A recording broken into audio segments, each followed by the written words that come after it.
Hello guys, very good morning to all of you. आज के इस वीडियो में हम बात करेंगे कि हम असिस्टेंट प्रोफेसर कैसे बनेंगे। इस वीडियो में हम बात करेंगे कंप्लीटली कि आप assistant professor step by step अगर अपने करियर में बनना चाहते हैं तो आप कैसे बन पाएंगे। सबसे पहले दोस्तों आपको ये समझना होगा कि जो प्रोफेसर्स होते हैं वो क्या होते हैं। प्रोफेसर सिंपली अगर आपको मैं बताऊं कि प्रोफेसर्स क्या होते हैं, किसी भी यूनिवर्सिटी कॉलेज में आप जिन्हें पढ़ाते देखते हैं, जो टीचर जो टीच करते हैं, जो टीचर जो लर्न कराते हैं, उसे हम प्रोफेसर्स कहते हैं। उसमें भी स्टेप्स होते हैं, उसमें भी सीनियरिटीज होती है, assistant professor, associate professor, professors. ठीक है। जो सबसे हाई लेवल का जो सीनियर मोस्ट टीचर कह सकते हैं यूनिवर्सिटी या कॉलेज में होता है, उसे प्रोफेसर कहा जाता है। और हम जब प्रोफेसर बनने की बात करते हैं तो कहीं ना कहीं सबसे पहले आपको असिस्टेंट प्रोफेसर बनना होगा। उसके बाद फिर आपका प्रमोशन होगा, फिर आप असिस्टेंट प्रोफेसर के बाद आप बनेंगे क्या, एसोसिएट प्रोफेसर। ठीक।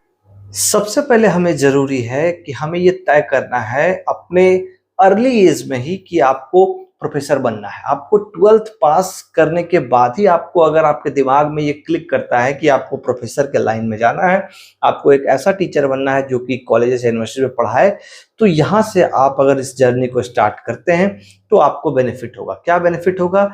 आप अपने यूजी में उसी सब्जेक्ट को आप चूज कीजिए जिस भी सब्जेक्ट का आप प्रोफेसर बनना चाहते हैं। इससे आपको बेनिफिट ये होगा कि आपका अपना सब्जेक्ट जिसमें आप आगे टीच करना चाहते हैं, एक आपको बहुत ही डीप नॉलेज आपको मिल पाएगा। ध्यान ये देना है कि आपको इस प्रोफेसर लाइन में आने के लिए आपके जो स्कोर होंगे वो ग्रेजुएशन में भी आपको 60% के प्लस ही रखिएगा। 50 से 55% हर जगह होता है, लेकिन आप एक कह सकते हैं ना, सीमा लाइन पर रहने से, लिमिट लाइन पर रहने से अच्छा है कि आप अबव द लाइन आप चलिए। ठीक है। तो सबसे पहले आपको क्या करना है, यूजी में आपको यूजी कंप्लीट करना है, आपके अपने उस सब्जेक्ट में जिस सब्जेक्ट के आप टीचर बनना चाहते हैं, असिस्टेंट प्रोफेसर बनना चाहते हैं।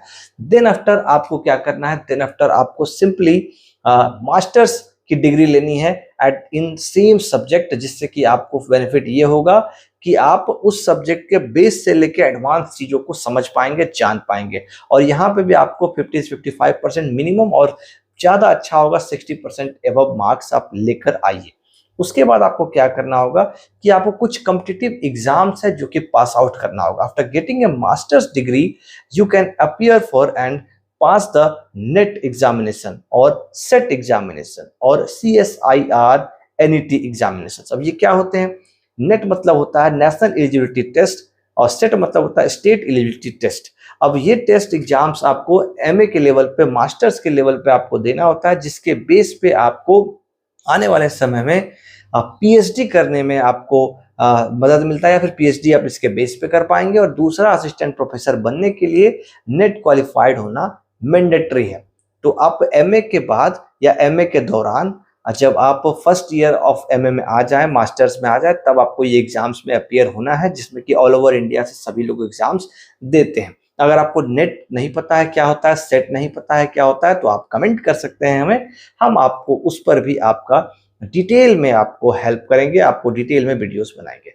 और दोस्तों, अगर आप चाहते हैं कि हम आपको पर्सनली काउंसलिंग करें, आपको सजेस्ट करें कि आप किस फेज में है, आपको असिस्टेंट प्रोफेसर कैसे बनना है, कहाँ से बनना है, आपको क्या करना चाहिए, क्या नहीं करना चाहिए, देन उसके लिए आप 7007 पे आप मुझे मैसेज कीजिए। व्हाट्सएप में मैसेज करना है दोस्तों आपको, और मैसेज करने के बाद आपको वहाँ पे एक ऑटोमेटिकली ग्रीटिंग मैसेज जाएगा। उसमें आपको हमारा एक काउंसलिंग चार्ज आपके लिए वहां पे है, बहुत ही सिंपल सा चार्ज है दोस्तों। वो चार्ज जो भी वहां पे आपको दिखेगा, वो चार्ज आपको हमें पे करना होगा।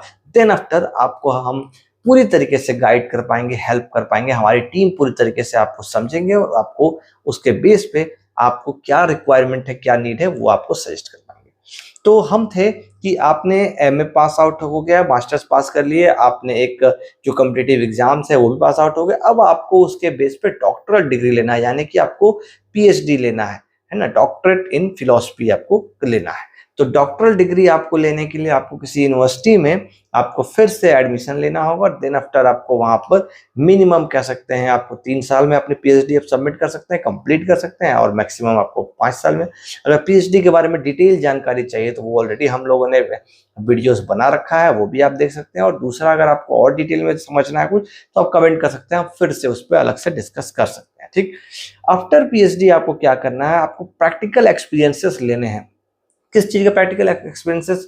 आपको ये जो एक्सपीरियंसेस है ये आपको एक्सपीरियंसेस लेने हैं। आपको रिसर्च के एरिया में आपने जो पीएचडी किया, आपको उसके बेस में अलग अलग रिसर्च प्रोजेक्ट्स का हिस्सा बन के आपको लेना है, कहीं as a guest faculty, as a ad hoc faculty, different types of seminars, workshops, symposiums, conferences में आपको पार्टिसिपेट करना है। आपको वहां पे अपने पेपर प्रेजेंट्स करने हैं, अपने रिसर्च पेपर्स, आपको रिसर्च आर्टिकल्स पब्लिश कराने हैं, बुक रिव्यूज पब्लिश कराने हैं, आपको किसी मैगजीन्स में आर्टिकल्स लिखने होंगे, आपको पेपर्स में कॉलम्स होते हैं वो आपको लिखना होगा। ये सब चीजें आपको करना होगा जिससे आपको प्रैक्टिकल नॉलेज मिल सकेगा और इसके नंबर्स जुड़ते हैं जिसे एपीआई कहा जाता है। ठीक है, तो आपको ये करना जरूरी है। रिसर्च एंड पब्लिकेशंस आपको बहुत जरूरी है। आप जब आपके जो भी पब्लिकेशंस होंगे as a research paper, as a edited book, as a chapter in any book कह सकते हैं, तो वो उसका आपको नंबर मिलता है। वो नंबर के बेस पे जब आप असिस्टेंट प्रोफेसर के लिए फॉर्म फिलअप करते हैं कहीं बनने के लिए, तो वहां पे वो नंबर्स काउंट होते हैं।